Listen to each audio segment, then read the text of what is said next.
दीपावली के दूसरे दिन कार्तिक शुक्ल प्रतिपदा के दिन गोवर्धन पूजा व अन्नकूट महोत्सव मनाया जाता है। गोवर्धन पूजा क्यों की जाती है और अन्नकूट महोत्सव क्यों मनाया जाता है, आइए जानते हैं इससे जुड़ी कथाएं।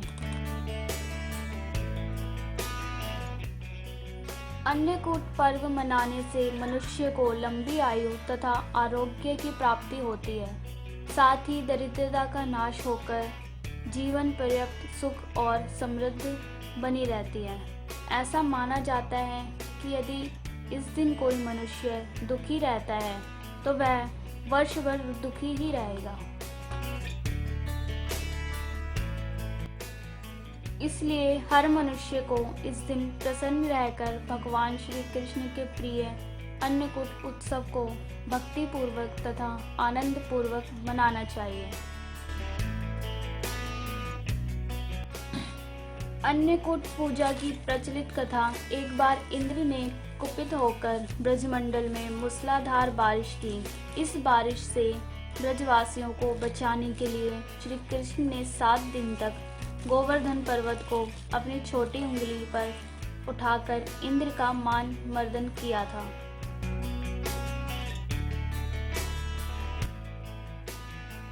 इन 7 दिनों तक सभी ग्रामीणों के साथ गोप गोपिकाएं गोवर्धन पर्वत के नीचे उसकी छाया में सुखपूर्वक रहे। फिर ब्रह्मा जी ने इंद्र को बताया कि पृथ्वी पर विष्णु ने श्री कृष्ण के रूप में जन्म लिया हुआ है, इसलिए उनसे बैर लेना उचित नहीं है।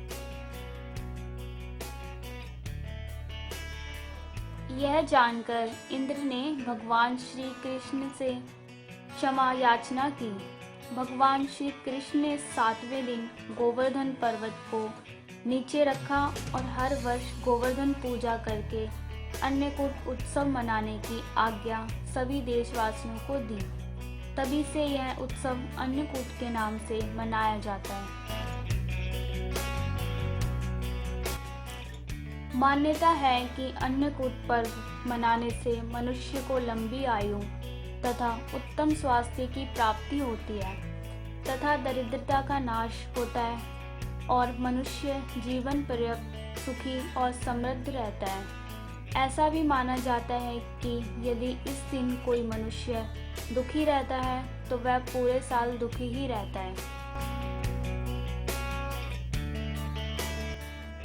इसलिए प्रत्येक प्राणी को इस दिन प्रसन्न रहकर प्रभु श्री कृष्ण के प्रिय अन्नकूट पर्व को भक्ति पूर्वक तथा आनंद पूर्वक मनाना चाहिए और घर परिवार में किसी भी प्रकार का कलेश नहीं करना चाहिए। ग्रामीण क्षेत्रों में अन्नकूट महोत्सव इसलिए मनाया जाता है क्योंकि इस दिन नए अनाज का शुभारंभ प्रभु श्री कृष्ण को भोग लगाकर किया जाता है।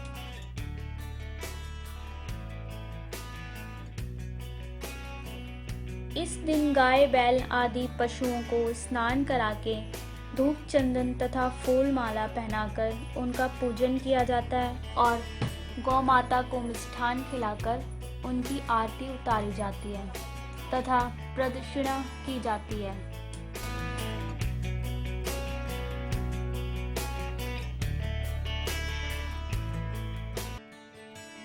एक मान्यता यह भी है कि द्वापर युग में अन्नकूट के दिन इंद्र की पूजा करके उनको 56 भोग अर्पित किए जाते थे, लेकिन ब्रजवासियों ने श्री कृष्ण के कहने पर उस प्रथा को बंद कर दिया और इस दिन गोवर्धन पर्वत की पूजा करना शुरू कर दिया तथा गोवर्धन रूप में प्रभु श्री कृष्ण को 56 भोग लगाने का प्रचलन प्रारंभ हुआ।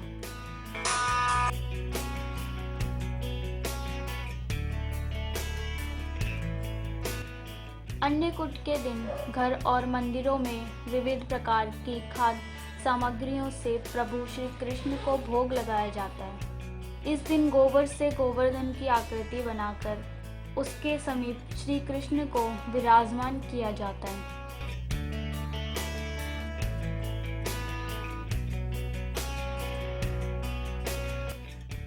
और उनके सम्मुख गाय तथा ग्वाल बालों किरोली, चावल, पुष्प जल, मोली, दही तथा सरसों के तेल का दीपक जलाकर पूजा और परिक्रमा की जाती है।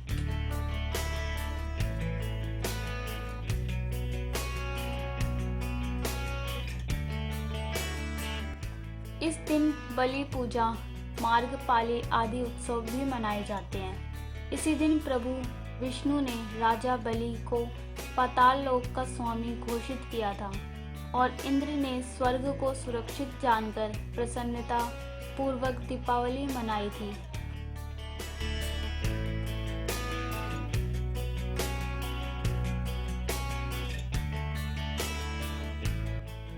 यदि आपको यह जानकारी ज्ञानवर्धक व महत्वपूर्ण लगी हो तो इस वीडियो को अपने इष्ट मित्रों को शेयर करें, लाइक करें व कमेंट बॉक्स में अपने विचार अवश्य लिखें। यदि आपने हमारे चैनल आस्था के आंसू को सब्सक्राइब नहीं किया है तो अभी सब्सक्राइब करें।